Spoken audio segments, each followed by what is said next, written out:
Jenis tanaman kacang-kacangan ini banyak manfaatnya untuk kesehatan, teman. Walaupun berasal dari negeri Jepang, namun dapat dibudidayakan di Indonesia. Bahkan diekspor ke negeri asalnya dalam bentuk frozen. Nah, kalau kue yang lezat ini terbuat dari campuran buah naga dan pisang asal Medan. Mau tahu pembuatannya? Saksikan di laptop si Unyil sesaat lagi. Kalian tahu itu apa? Kalian tahu cara membuatnya? Di laptop si Unyil kita bisa mengetahuinya. Laptop si Unyil kita belajar bersama.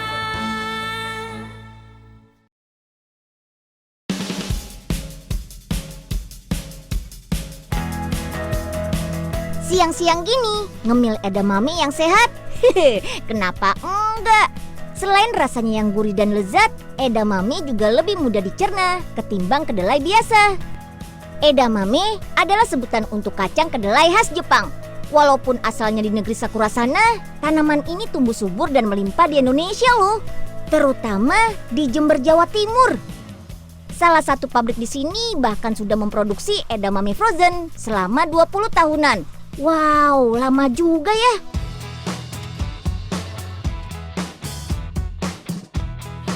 Mau tahu bagaimana proses edamame mulai dari panen sampai siap jual?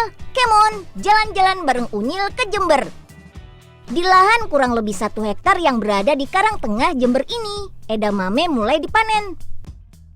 Pertama, potong tanaman sampai batas tangkai bawah. Hal ini untuk memudahkan memetik edamame dari tangkainya. Nah, selanjutnya tugas ibu-ibu ini nih. Petik satu persatu edamame dan masukkan ke dalam karung. Ayo Bu, jangan kalah sama panas. Semangat! Lahan edamame hanya bisa ditanami sekali saja. Setelah itu harus ganti dengan tanaman lain. Tujuannya memutuskan siklus dan hama penyakit. Selain itu juga sebagai upaya konservasi tanah agar semakin subur. Edamame siap panen dalam waktu 75 hari. Kalau musim hujan bisa lebih lama ya, gak tanggung-tanggung. Dalam sekali panen, lahan bisa menghasilkan bertonton edamame. Wow! Perasaan ngupasin nih kacang kagak kelar-kelar dari tadi. Iya, ngomong-ngomong, si Unyil kemana ya? Po Ipe, Unyil datang. Mana Po yang mau Unyil bantuin?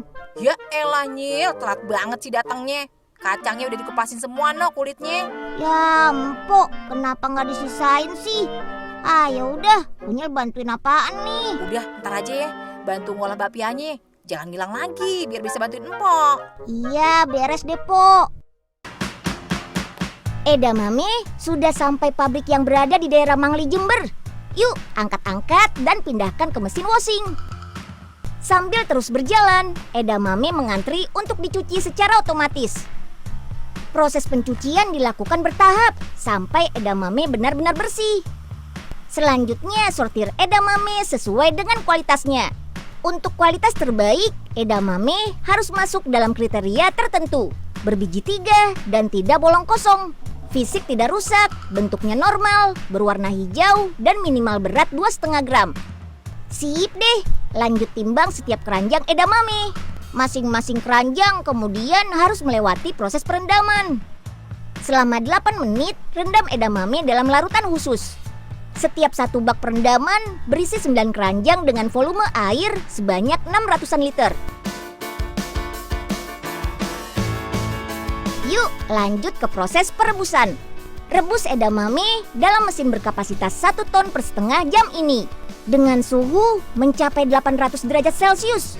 Biarkan edamame selama 1,5 menit. Agar warna edamame tetap hijau, setelah rebus harus segera melalui proses pendinginan. Suhunya kurang dari 15 derajat Celcius. Untuk membuat edamame lebih tahan lama, harus diubah menjadi beku. Nah, di mesin bersuhu minus 30 derajat Celcius inilah prosesnya. Setelah 12 menit, edamame keluar sudah dalam keadaan beku tuh. Wih, berisik juga ya suaranya. Oh iya, selain ada edamame utuh, ada juga nih yang sudah dikupas dan siap santap. Namanya mukimame.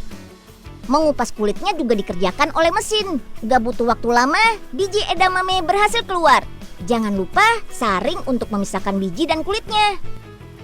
Mukimame ini juga berasal dari edamame yang kualitasnya baik. Meski tidak masuk dalam grade atau tingkat pertama ya.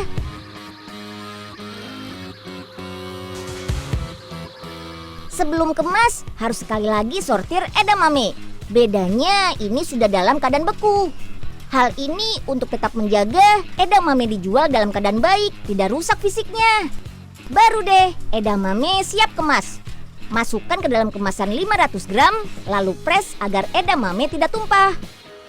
Penjualan edamame nggak cuma di Indonesia, tapi sudah ke Taiwan, Eropa, Malaysia, Amerika, dan Jepang sebagai pasar terbesarnya.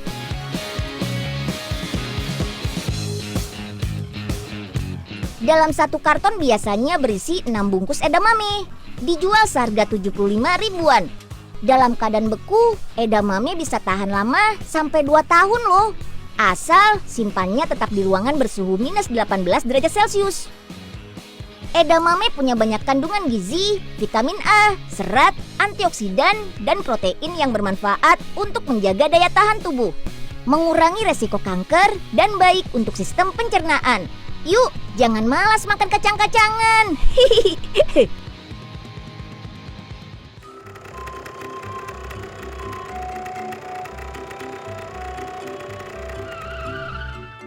Nah, udah sampai nih, Nyeng.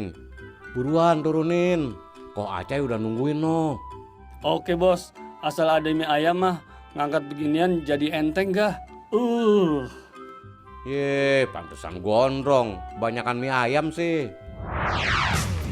Sekarang kita ke pabrik coklat yuk. Ada khasiat baru nih dari biji-biji coklat. Berdasarkan hasil penelitian terbaru, biji-biji coklat ini ternyata juga bisa dijadikan obat alami. Karena di dalamnya mengandung zat antioksidan yang mampu menyembuhkan berbagai macam penyakit. Salah satunya penyakit kanker. Ayo Om, masukkan lagi buah kakaonya. Wih, langsung hancur tuh. Mesin ini secara otomatis akan memisahkan kulit dengan bijinya. Jaring-jaring kawat pada mesin akan langsung memisahkan biji dari buah kakao yang sudah pecah. Ini dia biji kakaonya yang sudah terpisah. Wah, banyak juga kan? Untuk memperoleh zat anti kanker pada biji coklat, pilih biji kering yang belum terfermentasi. Karena proses fermentasi pada biji coklat dapat menurunkan kadar senyawa polifenol yang merupakan antioksidan atau anti kanker kuat. Biji coklat yang sudah kering ini siap dibawa ke laboratorium untuk diekstraksi atau diambil sarinya. Giling biji coklatnya dulu ya sampai halus, sekaligus untuk mengurangi kadar minyaknya.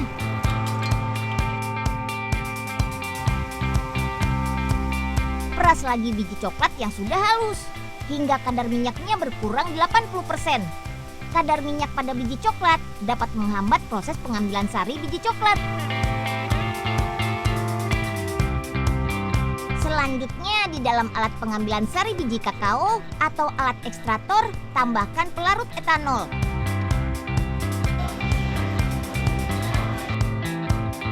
Setelah kurang lebih 7 jam, sari biji coklat sudah bisa diperoleh.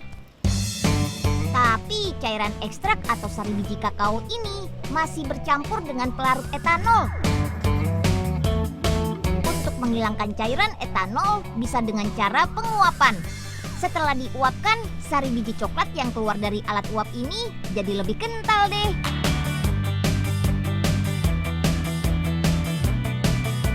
Untuk memisahkan dari senyawa kimia lain, masukkan larutan pengikat. Kemudian tuang ke loyang dan panaskan dalam oven bersuhu sekitar 60 derajat Celcius.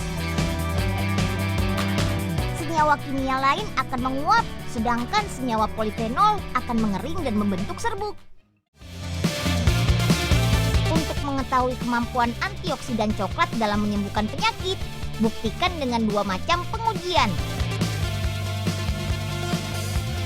Yang pertama adalah uji efek pada mencit dan kelinci sakit. Hasil yang didapat Krim antioksidan coklat yang diberi pada mencit dan kelinci ternyata mampu memberikan efek penyembuhan dalam waktu 7 hari. Sedangkan yang kedua adalah uji efek pada pertumbuhan bakteri. Pada uji ini, cairan antioksidan yang diteteskan pada media agar ternyata mampu menghambat pertumbuhan bakteri jahat Staphylococcus aureus. Aduh, sakit. Pada kemana sih? Nggak ada yang nolongin. Ya Allah. Oga, ngapain mewek-mewek sendirian di sini? Kesambet ya? Ini nih Pak, kaki Pak Oga. Luka habis kesandung.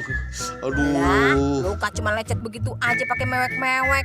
Biasa aja, keles. Iya, tapi sakit banget nih Pak. Sakitnya itu di sini nih.